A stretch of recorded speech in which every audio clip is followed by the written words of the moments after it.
Maraming nag-PM, wag ko daw i-share ang recipe na to, bibili na lang daw nila. Kaso naisip ko hindi naman lahat may pambili. Kaya ituturo ko na lang sa inyo ngayon.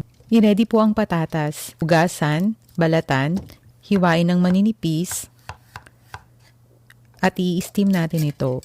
Ito yung sikreto ko kung bakit napakalambot ng tinapay natin. I-steam lang natin to hanggang sa lumambot.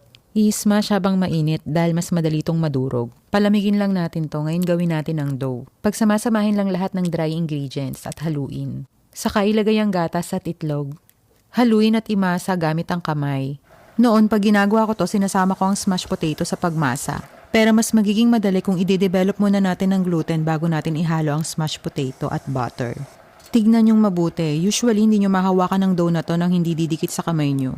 Ipa-ferment natin in 1 hour and then move to refrigerator overnight. This is 80% hydration, kaya dapat laging malamig kapag i-handle nyo ang gantong klaseng dough. Tinimbang ko each dough ng 60 grams. By the way, 2 batch pala tong dough na ginagawa ko. Iuuwi kasi ng anak ko to sa Pinas, kaya marami akong ginawa para matikpan din ng papa ko.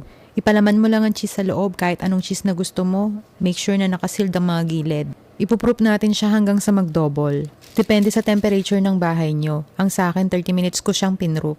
I-preheat ang oven to 150 Celsius at i-bake natin siya for 12 minutes. Palalamigin lang natin to bago natin pahiran ng butter. Tignan nyo yung itsura. Itsura pa lang mukha na talagang malambot, 'di ba? May mga hindi ako na-seal gaya nito.